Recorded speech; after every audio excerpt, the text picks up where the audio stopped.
Hi everybody, I'm Lisa. You're watching my channel, One Lisa Show, and it is Friday Sews behind me. So I'm shooting today in I'm trying to find different ways to shoot my videos.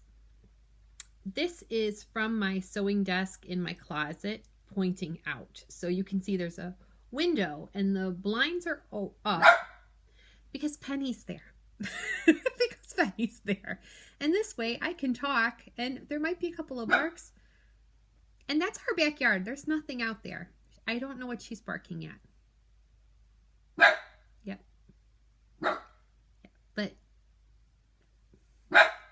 okay. Well, this might not have worked as much as I wanted it to.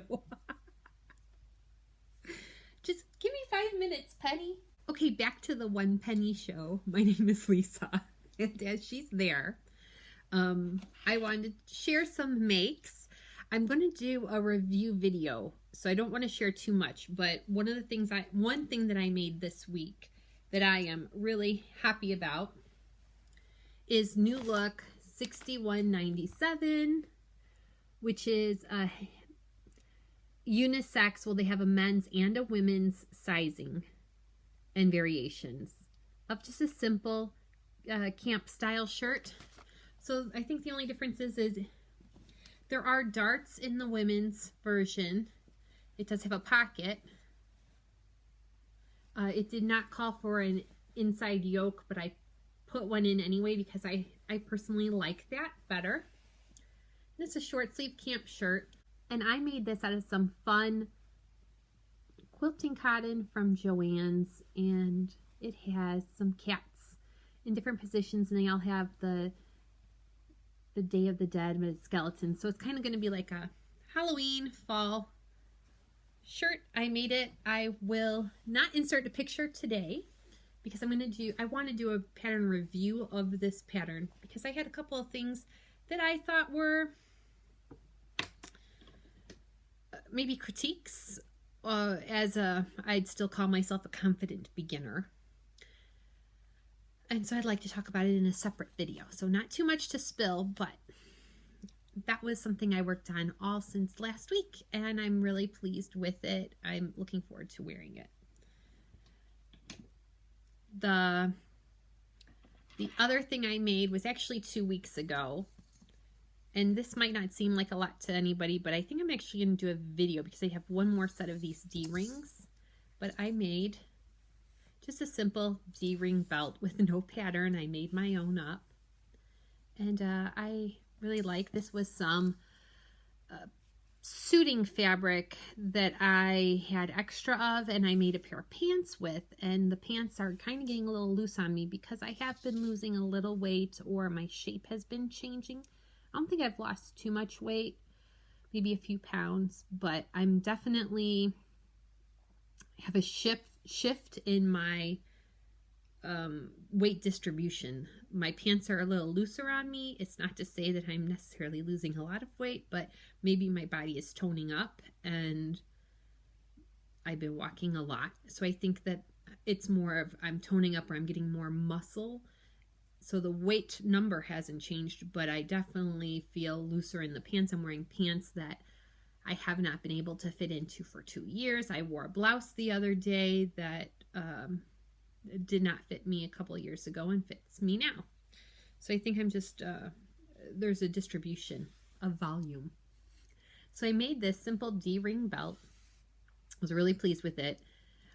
I used scrap thread, and how the camera's showing up, you can actually see my threading because the thread is it's not exact, but in person it definitely matches a lot more than it shows on the screen.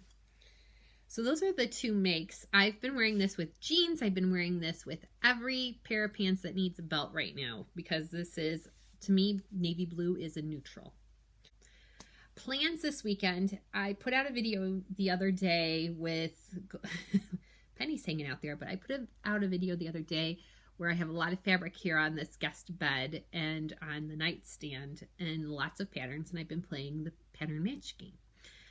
So I'm working on that. I'm still working on it, and I'm enjoying everybody's comments and suggestions. because there's so many patterns. I have a lot of patterns, nowhere near what some others have, but I do have plenty of patterns, and I've been anxious to start using more of the patterns I have. And some of the fabric. And again, you can't see it up high, but above here is a shelf in this closet, and it's just stacked with fabrics. And there's a lot of fabrics up there that I didn't even take down to use. So this has been fun. I try not to become overwhelmed, because then I get to that point where I never want to move forward. It's paralysis by analysis. I overthink it, and then I don't move forward. And sometimes that's a problem I have when I want to start a new project. I just can't figure out what project I want to start and take that step. And I think a lot of people have that problem with their lives in general. I think a lot of people can easily say, I'll start that tomorrow, or they overthink it and think that it's not possible, or just don't take that first step. And so I'm someone that needs to take a step, and I regret it if I go to bed not starting a project. I think that'll about wrap it up for me. Hopefully this weekend I'll get some more stuff done. Like I said, I'd love to make a tutorial on how I made this belt, because it was very easy. And these D-rings are available at Walmart. They're available at Joann's, and they come in a 2-pack. So you get 2 sets of 2 rings, enough to make 2 belts. Or if you were going to use those for like overalls or something like that, they give you 4 rings total in a package. So I think I'm going to work on making another belt, maybe a fancy one out of a scrap of print fabric that I have lying around. I hope you are having a great day wherever you are in the world.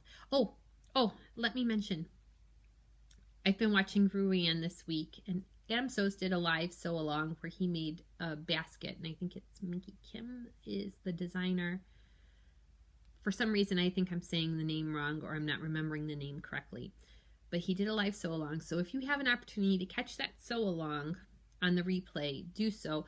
It's really interesting. I like watching other people sew, and he is a very quick sewist. I don't know how he gets so much stuff done, but he does. I've also been watching Joann this week, the Yorkshire Sew Girl. Everybody knows who Joann is, but if you don't, check her out. She's had a lot of videos. I think it's been like daily uploads this week, and it's been very enjoyable. I'm enjoying playing catch up and watching everybody's videos. Lots of challenges going on right now. I'm too busy to partake in challenges, which kind of sucks, but at the same time, I know I'll have a slow time coming up this winter probably, and that's when, if there's any challenges, that'll be perfect for me. The other one is, if you haven't watched Kate at the Last Homely House, if she has a fabulous video from the Festival of Quilts. She went around and interviewed some of the quilt makers, but she also interviewed some of the designers like Kath Bissett. And it is a fabulous video, and just looking at the quilts through her eyes of some of the things that were on display. I mean, some of that was just amazing. I actually think I'll watch the video again, just because I might have missed some of the gorgeous quilts that she showed in her transitions from one quilter to another. It was a lot of fun to watch. I really enjoy her videos. They are informative, they're soothing, calming, and just a sneak peek into the other side of the world for me. I really like her videos a lot, but this week's was fabulous. So check that out also. Have a great weekend. I hope you do something fun and creative, and I will talk to you guys again soon. Thanks for taking the time to watch. Bye-bye.